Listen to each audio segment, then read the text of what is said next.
I should just point out, guys, we have 76 Research, 76research.com, and we put out a just tremendous, if I do say myself, piece today, very lengthy, extraordinary piece on sort of how we got to where we are with Russia and Ukraine and where we're going. And I guess, my sort of short synopsis of this, Rob, and I'll let you expand on it, but, thank goodness there's a change coming, because I don't think this would have ended well. And look, we're not at the end. Like this could be a deep, dark, long tunnel. I hope not, but it could be. But I have a feeling that if we had had 4 more years of bad decision making and indecision, we would have been in a very precarious spot as a world, right? Not just our country, but as a world. And I think the goal of everyone here is to have peace through strength. And you need an administration that's willing to, one, make hard choices, but also make the right choices for us. Talk to us a little bit about, because I'm always, that I'm a former student of history, but we're always a student of history, right? We're living history right now on the front lines.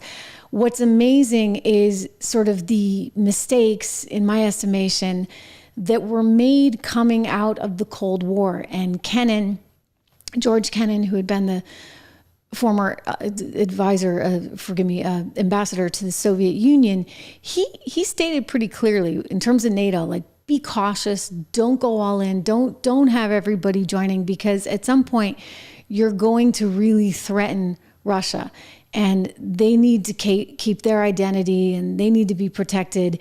And somehow this all, without being too critical, I guess, I would just say somehow this went really south over the last however many decades. And we made decisions along the way that at the time may have seemed right, but in retrospect, they were extremely wrong. Yeah. And so the entry point for our discussion in this new piece in the 76 report is this news this week about, Biden authorizing the use of these long-range missiles to attack inside Russian territory.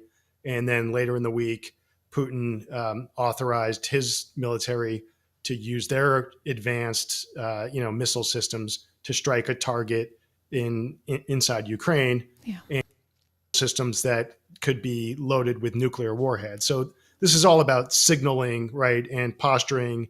And the Russians actually changed their nuclear doctrine, and Putin approved this to kind of suggest that an attack, a conventional attack that somehow threatens the sovereignty of Russia or Belarus, could be responded to with a nuclear reaction. Okay, so this is the markets are I look at it from the market lens, because I think markets have a good read on how serious the situation is. Markets are, we saw gold go up a little bit. Yeah. We saw, I think there's a little pressure on stocks. It's definitely headlines across financial media. You don't want to have like nuclear brinkmanship between the U.S. and Russia, but this is like the logical conclusion of what this proxy war is all about, which is all about the U.S. kind of challenging Russia. So in our piece, we get into really like the backstory here, which I think we put appropriate focus on this foreign policy philosophy, the neoconservatives, and they have different labels to describe it. Some call them neoliberals now, Atlanticists, but it's really this idea that goes back decades, and it came out, as you mentioned, from the experience of the end of the Cold War and the disintegration of the Soviet Union. We had this strategy, this idea when we were kind of like top of the heap at that point, right? Like the unchallenged superpower in the world, the United States. We had this idea that we could really extend our institutions and sort of kind of have our way in these kind of critical regions of the world and sort of kind of play. We saw it in the Middle East in terms of where we had the regime change wars in Afghanistan and Iraq, which, in retrospect really didn't work out too well. Yeah. And the same playbook was has been at work in Ukraine. And it's not something that happened 2 years ago. It's something that happened 10 years ago when Yanukovych was, you had that Maidan revolution, and Yanukovych was expelled from Ukraine. He was a legitimately elected president who had a close, supported an association with Russia rather than the EU. And our government was very meddlesome in all of that playing out. Mm-hmm.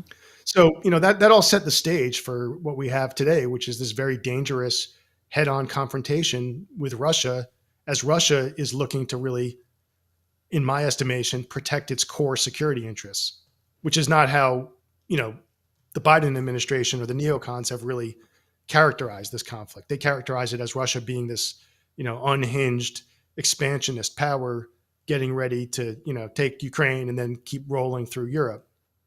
That's the narrative that that the establishment has been trying to feed us.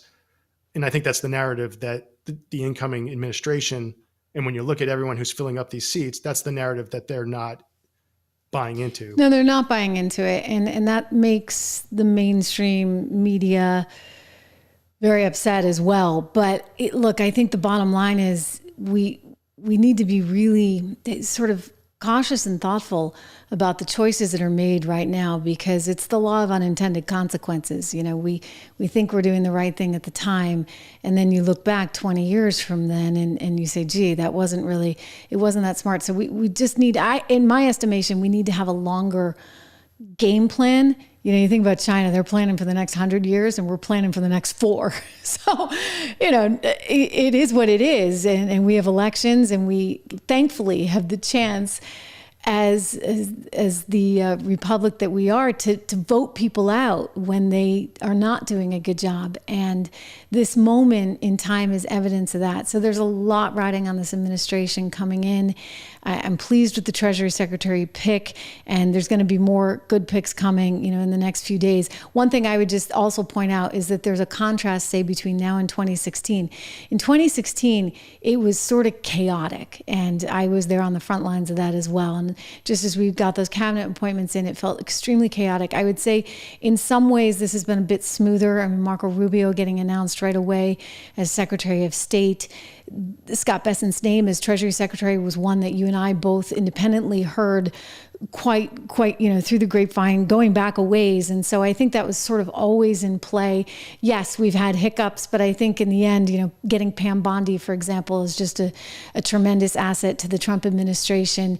And I think we'll learn more in the coming days of other appointments that will be advantageous. But working out these challenges with Ukraine and Russia, this is going to be difficult. This is going to be important, and this is going to be top of mind. With this in mind, we were just talking about the run up, not the run up, but a little bit of upwards pressure, if you would, on gold, which was good to see, because I think, there had been this, I say this as somebody who holds gold. So I'll couch it with that, but I have gold just because, you never know. And in my estimation, given the money printing that we've been through, I don't necessarily think that's going to stop overnight. Listen, I'd love it if Vivek and Elon can figure this out, but the reality is we spend a lot of money, and there are global challenges like Ukraine, like Russia, like China, and like the Middle East that are not going to get solved overnight. So it's one of the reasons I like gold. But we saw it actually start to sell off a little bit. Now it's come back a little bit. I don't necessarily want it to go up, right? If you get my drift, I mean, I like it as an investor, but I would just say that when gold is going up, it's usually indicating some concern or fear about something else. It's what I keep for that really rainy day scenario.